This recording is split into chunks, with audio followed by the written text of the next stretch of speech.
الحمد لله حمدا شاكرين ولا عدوان إلا على الظالمين وأشهد أن لا إله إلا الله وحده لا شريك له وأشهد أن محمدا عبده ورسوله صلى الله عليه وعلى آله وأصحابه ومن تبعه بإحسان يوم الدين. أما بعد، الموت حقيقة الموت. أنت الغني ستموت، وأنت الفقير ستموت، وأنت عالم ستموت، وأنت جاهل ستموت. كل واحد سيذوق عن الموت. فلذا يقول الله عز وجل: كل نفس ذائقة الموت. ويقول أيضا: كل من يعيش في هذه الأرض، كل من عليها فان، كل ما خلق الله سبحانه وتعالى ستنتهي وسينتهي. كل هذه الظواهر لها نهاية، لها نهاية، البداية والنهاية. فأنت أيها الأحبة، أنت يا أيها المسلم، أنت يا أيها المؤمن، أنت يا أيتها المؤمنة، عليك أن تجهز نفسك لمجيء هذا الوقت الحقيقي. عليك أن تجهز نفسك، روحك، تطهر روحك، تطهر نفسك لمجيء هذه الحقيقة. وهذه الحقيقة أنت ستكون في وقت معين، وستأتي فجأة دون إذنك بأمر الله سبحانه وتعالى. نسأل الله عز وجل أن يوفقنا في الأعمال الصالحة، وأن يغفر لنا ذنوبنا، أن يجعلنا مؤمنين حقيقيين. نسأل الله سبحانه وتعالى أن يتقبل أعمالنا الصالحة، أن يهدينا الطريق المستقيم. اللهم آمين. Louange à Allah, Seigneur des mondes. Louange à Allah qui a créé la vie et a créé la mort. Louange à Allah subhanahu wa ta'ala qui a fait de nous des musulmans. Et il a fait parmi nous, parmi ces musulmans, il a sorti de ces musulmans des croyants fervents. Qu'Allah nous inscrit parmi ceux-là. Allah subhanahu wa ta'ala a fait de la mort une réalité. كل نفس ذائقة الموت. Chaque âme goûtera la mort. Chaque âme, chaque créature, homme, femme, enfant, vieux, jeune, animal, insecte, poisson, tout ce qui existe, ange, génie, djinn, l'ange de la mort, toute âme goûtera à la mort.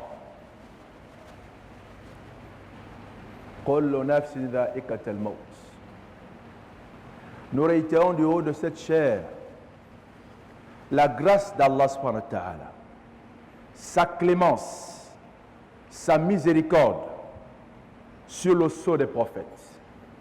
Le dernier messager, j'ai cité le prophète Mohammed sallallahu alayhi wa sallam.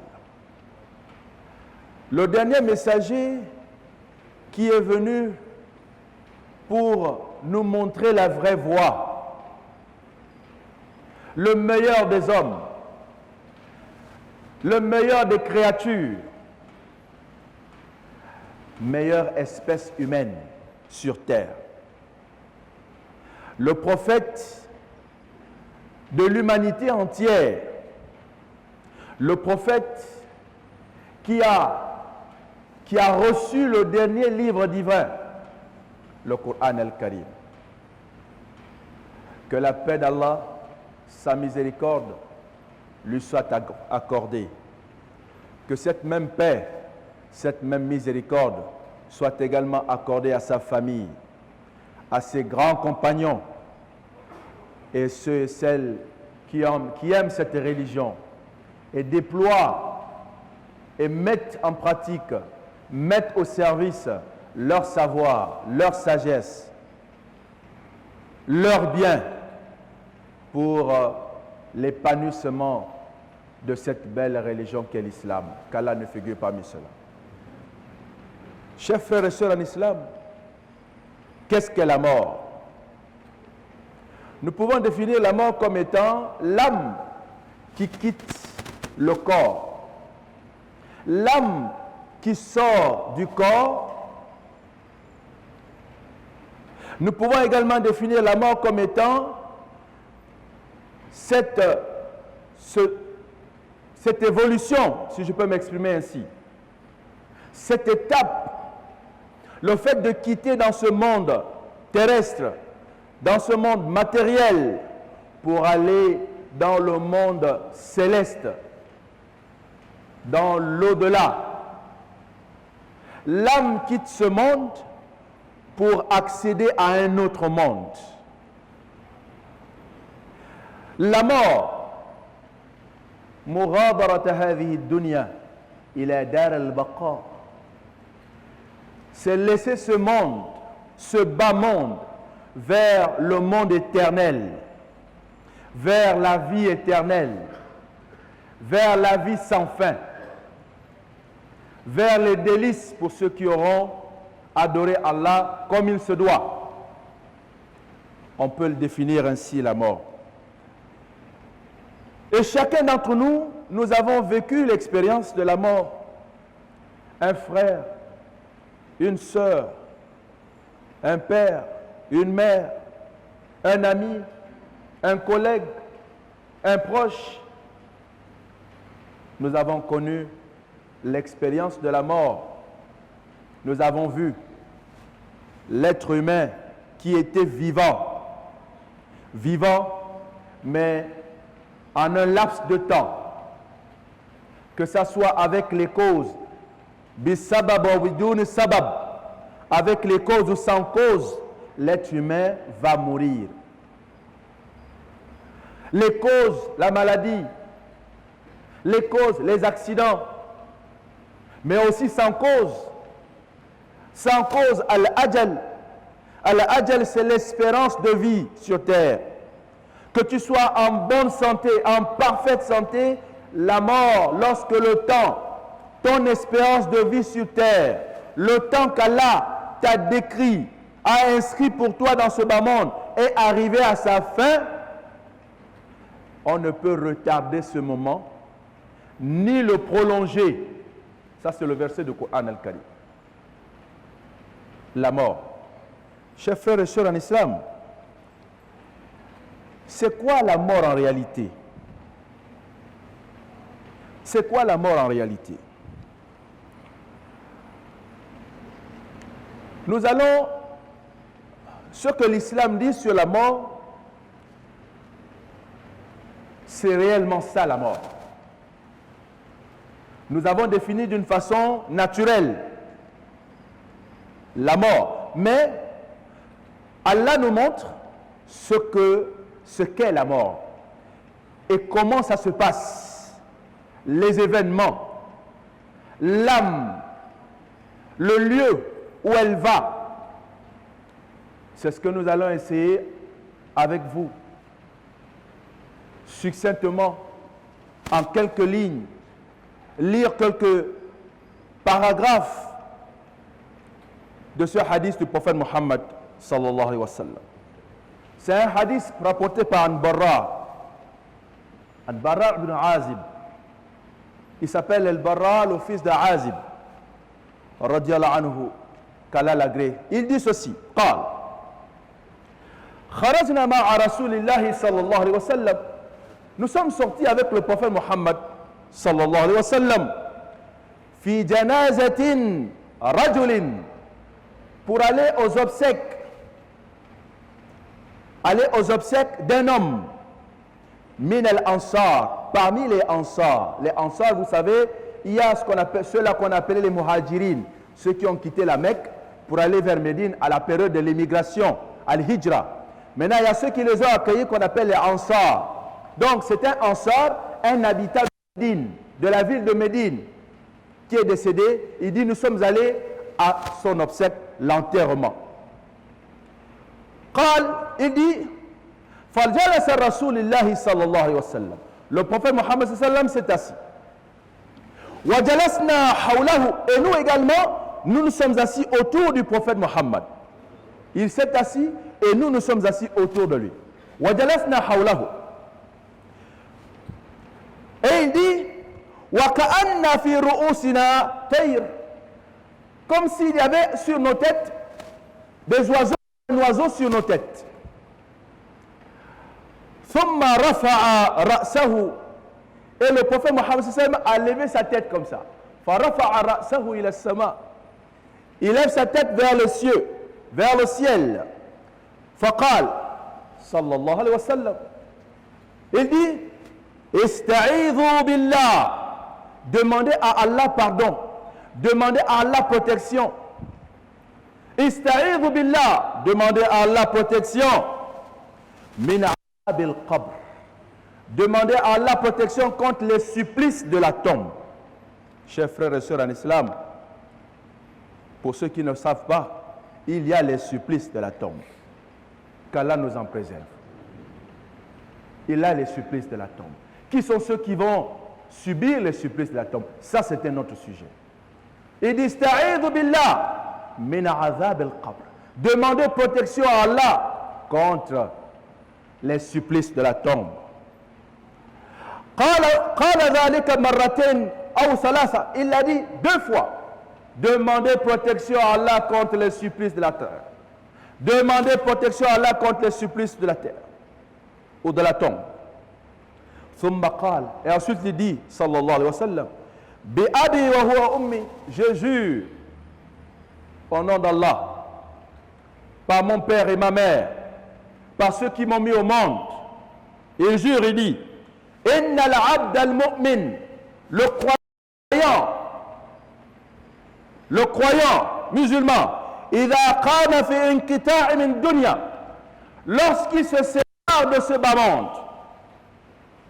wa iqbal min al-akhirah, et lorsqu'il se prépare à aller dans l'au-delà, il dit, Wallah, je jure, lorsque le croyant quitte ce bas monde, là il parle du croyant,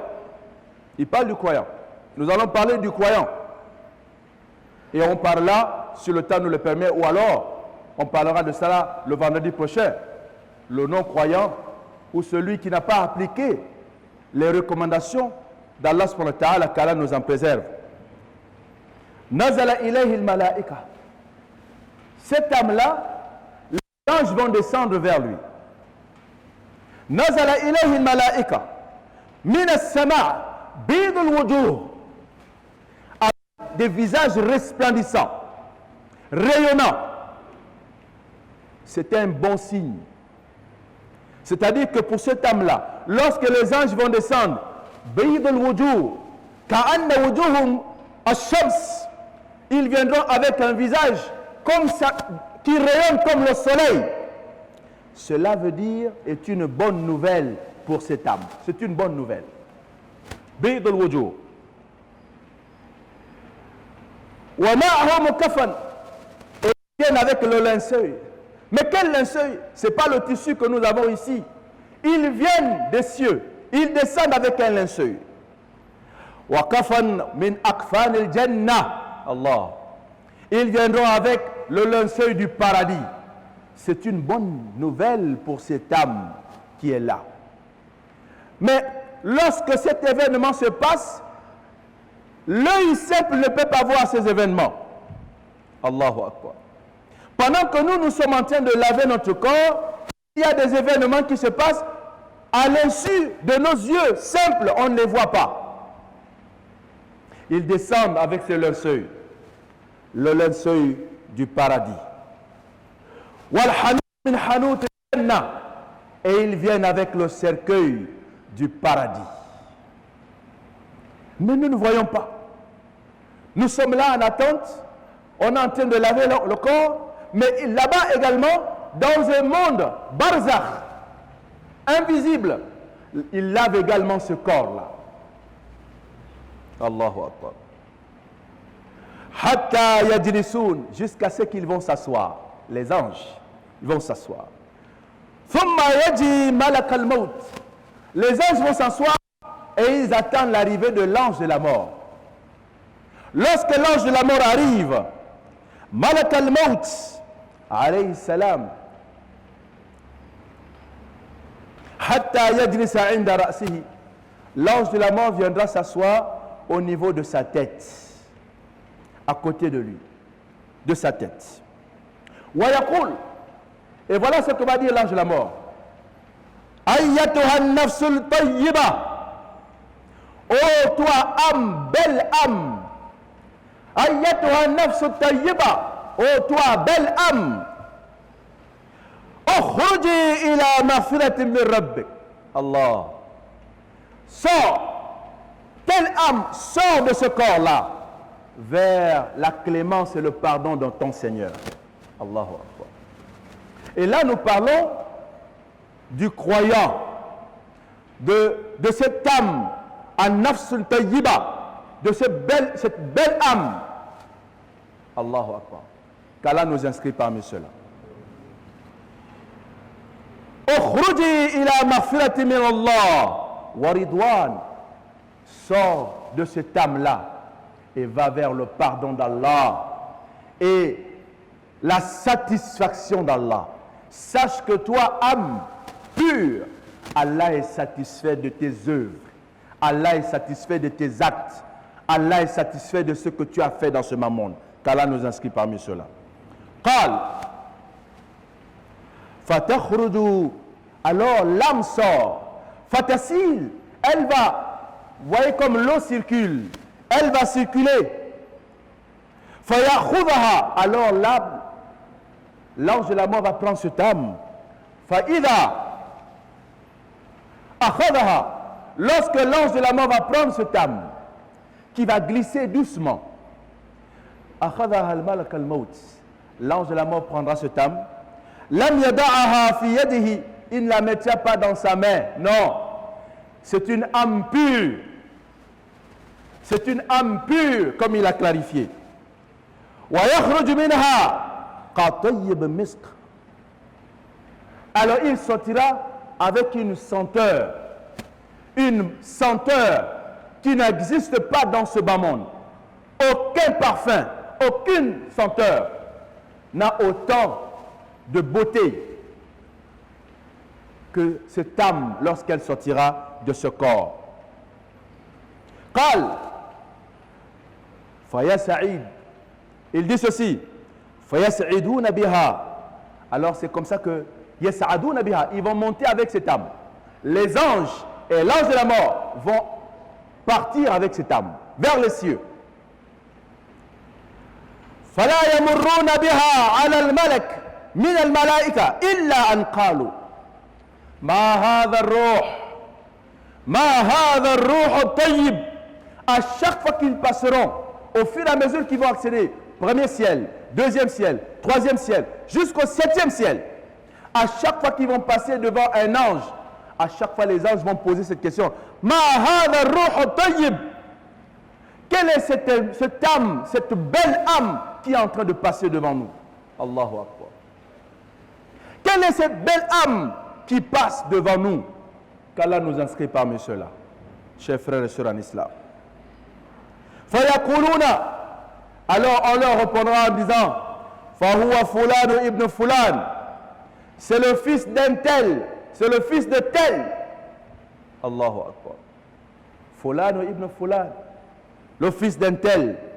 Bi ahsan al-asma. De la meilleure des noms.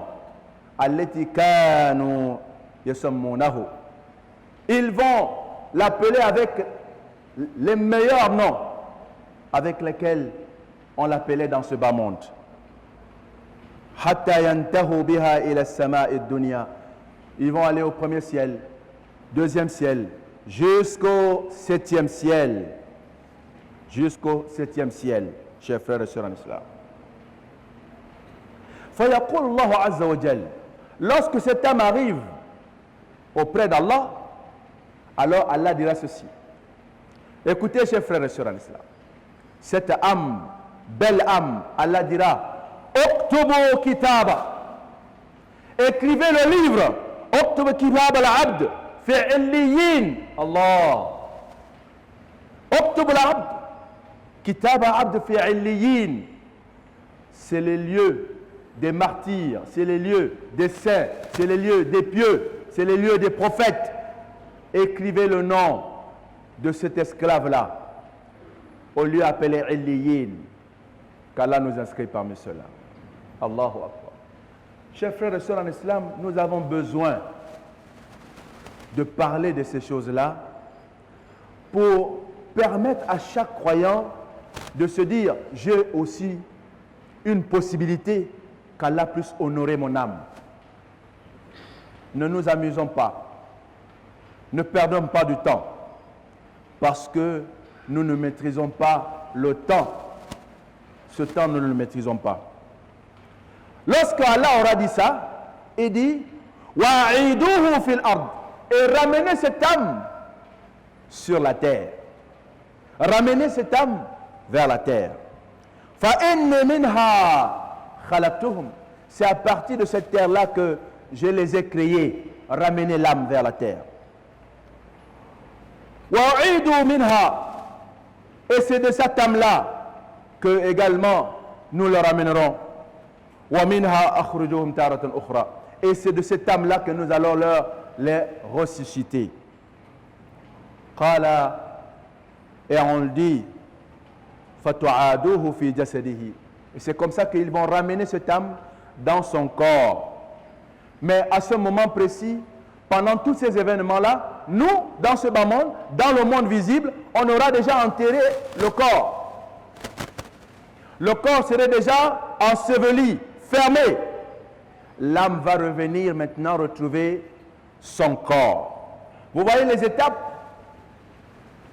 Lorsque tu meurs, ton âme monte d'abord vers le ciel pour attendre ton statut, attendre ton lieu, le lieu de ton repos, et ensuite revenir, maintenant répondre aux questions qui seront posées. Et alors, وَيَأْتِهِ مَلَكَانِ, et 2 anges viendront à cette âme, à ce corps, dans la tombe. Nous serons déjà partis, on aura enterré notre frère ou notre soeur, nous serons déjà en train de rentrer chez nous. Mais le travail commence. وَيَأْتِهِ مَلَكَانِ, et 2 anges arriveront. فَيُجْلِسَانِهِ, et ils vont s'asseoir à côté de lui. وَيَقُولَانِ لَهُ, et ils lui diront ceci. مَنْ رَبُّكَ, qui est ton Seigneur? Chers frères et sœurs en islam, ces anges, lorsqu'ils viendront, il est important de préciser cela. Les anges, ces 2 anges, lorsqu'ils viennent poser des questions, ils viendront de 2 façons. Selon votre statut, selon votre position. Si vous êtes un homme, nafsul tayyibun, nafsun tayyiba, si c'est une âme pieuse, une âme pure, alors ils viendront avec un visage rayonnant, éclatant. Ils vont briller et ils poseront des questions de telle sorte que tu répondras avec quiétude. Alors on posera la question à cette âme. Man rabbuk, qui est ton Seigneur? Fayaqulu lahu, fayaqulu rabbi Allah. Mon Seigneur c'est Allah. Mon Seigneur est Allah. Fayaqulani lahu, on lui posera encore la question. Ma dinuk, quelle est ta religion? Il dira fayaqulu dini al-islam. Ma religion c'est l'islam, qu'Allah nous inscrit parmi ceux-là. Fayaqulani lahu, ma rajulu, ma hadha ar-rajul alladhi bu'itha fikum. Qui est cet homme qui a été envoyé vers vous? Qui est cet homme qui a été envoyé vers vous? Ils font allusion à qui? Au prophète Muhammad sallallahu alayhi wa sallam. Fayaqulu, et il dit avec quiétude, avec tranquillité, huwa Rasulullah sallallahu alayhi wa sallam. C'est le messager, le prophète d'Allah sallallahu alayhi wa sallam. Il continue en disant فيقولان له ما علمك, quel est ton savoir, quelle est ta connaissance? Et lorsqu'il parle de savoir, de connaissance, on parle du Coran al-Karim. Il va dire Qara'tu kitab Allah, j'ai lu le livre d'Allah, j'ai lu la parole d'Allah. À chaque fois que je vais lire la parole d'Allah, je vais au fur et à mesure monter. À chaque fois que je vais lire le Coran, la parole d'Allah, je monte en niveau, je monte en degré, jusqu'à ce que je vais m'arrêter au verset que j'aurai mémorisé. Et ce sera mon lieu dans le paradis. C'est pourquoi nous exhortons les frères à mémoriser le Coran al-Karim. Parce qu'on vous demandera de le lire. Et lorsque vous allez le lire, ça va en fait intercéder pour vous. Le niveau, à chaque fois que vous allez lire le Coran al-Karim, vous allez monter en niveau. Vous aurez un paradis plus élevé que celui qui aura mémorisé moins de versets, moins de chapitres. Voyez-vous la parole d'Allah. Qara'tu kitab Allah. Ça c'est sa réponse. J'ai lu la parole d'Allah subhanahu wa ta'ala. Fa'amantu bihi. Et j'ai cru en cette parole. Amantu bi kitab Allah. J'ai cru à la parole d'Allah subhanahu wa ta'ala. Hatta kana hadhihi manzilatahu. Jusqu'à ce qu'il va s'arrêter au dernier verset qu'il aura mémorisé. Qala fayunadi al-munadi. Et alors, une voix va retentir. On va entendre une voix dire ceci. Fa'afrijuhu min al-jannah. Préparez-lui. Préparez cette âme. Préparez cet âme au paradis. Wa albisuhu min al-jannah. Habillez-le. Portez-lui les habits du paradis. Parce qu'il y a les habits du paradis. Allahu Akbar. Faites-lui porter les habits du paradis. Waftahu lahu baban ila al-jannah. Ouvrez-lui la porte du paradis. Allahu Akbar. Qu'Allah nous inscrit parmi ceux-là. Chers frères et sœurs en islam, voilà la réalité de la mort en islam. Voilà les étapes que le croyant musulman, nul doute, le croyant musulman va traverser ces étapes-là. Qu'Allah nous accorde cela. Chers frères et sœurs en islam, il y a un hadith du prophète Mohammed sallallahu alayhi wa sallam qui dit ceci. Lorsqu'il va arriver à cette étape, ya'tihi rajulun, un homme va arriver, hasanul wajh, d'une beauté, d'un visage, de très beau visage. Il va se mettre à côté de lui, avec des très beaux habits, éclatants. Et il va lui dire, voici le jour quand tu attendais. Voici les moments que tu attendais. Voici la période que tu attendais. Alors, ce mort va lui dire, cette âme va lui dire, mais qui es-tu? Qui es-tu? Toi qui me parles. Il dira, Ana amaluk. Je suis ton travail. Je suis tes œuvres. Je suis tes actions. Allahu Akbar. Chers frères et sœurs en islam, le croyant musulman doit croire en ces événements. Et que la mort, elle est là. Elle est à notre porte. Elle est à la porte de notre maison, de notre chambre, de notre véhicule. Elle est à la porte de mon bureau. Elle est dans un avion, dans un bateau.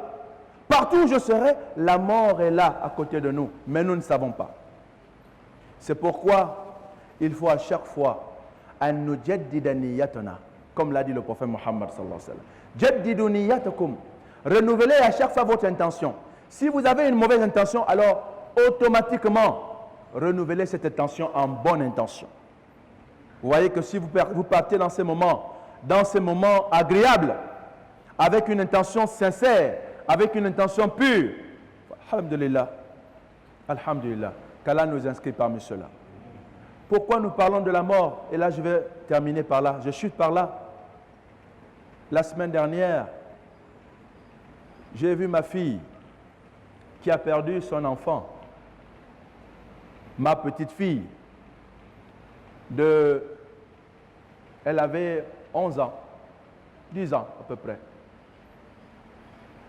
Cette fille avant de mourir, elle est allée à la mosquée.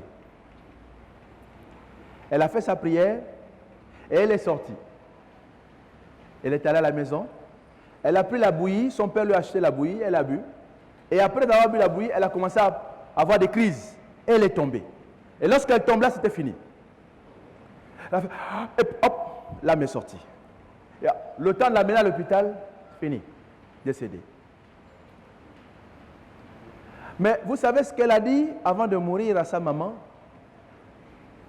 Elle a dit, maman, mais ça fait longtemps qu'on n'a pas entendu le Coran. Mettons le Coran pour qu'on puisse écouter le Coran. Ça, c'est avant qu'elle ne meure, avant qu'elle ne décède. Vous voyez, ça, c'est un enfant d'une bonne éducation, mais un enfant également béni. Et nous n'avons pas de doute sur cet enfant-là, que ça, c'est un enfant du paradis. Parce que nous avons des exemples dans l'histoire, et nous reviendrons sur l'exemple de Omar ibn Khattab. À son moment de règne, il avait pour souci de toujours sillonner la ville de Médine et s'enquérir de la situation des croyants. Il va arriver devant une porte où il y avait une femme et sa fille. Une femme, Bayat al-Laban. C'est une femme qui vendait du lait. Chaque matin, très tôt, après la prière, elle préparait le lait pour aller au marché. Mais compte tenu du temps, nous reviendrons sur ce sujet, Inch'Allah, le vendredi prochain, pour mieux expliquer et comprendre que lorsqu'on a un enfant de cet âge-là, qui ne parle que du bien, ne fait que le bien, on ne doit pas avoir un doute à ce niveau-là. C'est pourquoi je lui ai dit, tu sais ma fille, n'aie aucun doute. Cet enfant sera pour toi un wasila, sera pour toi un moyen pour accéder au paradis. Donc, prends ton calme, prie pour elle et remets-toi à Allah subhanahu wa ta'ala. Le vide qu'Allah a comblé, Allah a pris ce qui l'appartient, ça lui appartient et il faut accepter ce décret divin. Qu'Allah nous pardonne, qu'Allah nous guide dans le droit chemin, qu'Allah fasse en sorte que nous soyons des bons croyants, qu'Allah guide nos enfants vers le droit chemin. Allahumma farja hammal mahmoumin, Allahumma farja hammal mahmoumin, Allahumma farja hammal mahmoumin, wa nafis qurba al-maqrubin, waqti dayna al-madinin, washfi mardana madal muslimin. اللهم اكفنا بحلالك عن حرامك واغننا بفضلك عمن سواك اللهم اقطع دابر الفساد والمفسدين في بلدنا هذا خاصة في سائر بلاد المسلمين اللهم تقبل منا دعاءنا واغفر لنا ذنوبنا ويسر أمورنا برحمتك يا رب العالمين وصلى الله على نبينا محمد وعلى آله وصحبه وسلم تسليما سبحان ربك رب العزة عما يصفون والسلام على المرسلين والحمد لله رب العالمين. Ce que j'ai compris dans cette de Outba, j'ai compris que l'imam nous a rappelé Kullu nafsun zaïqatul maut. Toute âme goûtera la mort. Toute âme goûtera la mort. Rien qui va rester sur terre, nous devons se rappeler de cela chaque jour, chaque heure, chaque minute. Le mort peut nous trouver n'importe où, n'importe quand et n'importe quelle heure. Le prophète lui-même, sallallahu alayhi wa sallam, nous a dit de faire toujours des rappels sur la mort. Car lorsque on fait des rappels sur la mort, ça pousse les gens à faire les biens et ça décourage aussi les gens de continuer à faire ce qui est interdit. Voilà donc si l'imam a pris le temps aujourd'hui pour nous parler de la mort et après la mort, ce qui va se passer, vraiment c'est pour nous orienter vers les biens et nous éloigner des blâmables. Quand tu meurs, tu es au niveau de la tombe. Les anges viennent te poser la question et demander quelle religion tu pratiques, quel est ton Seigneur, qui est ton Seigneur, qui est l'envoyé de ce Seigneur-là. Bon, vraiment, il faut que nous, les musulmans et tous ceux qui prient autre chose, n'ont qu'à appliquer sa religion et être sérieux avec. Comprendre bien la religion, vraiment, c'est très important.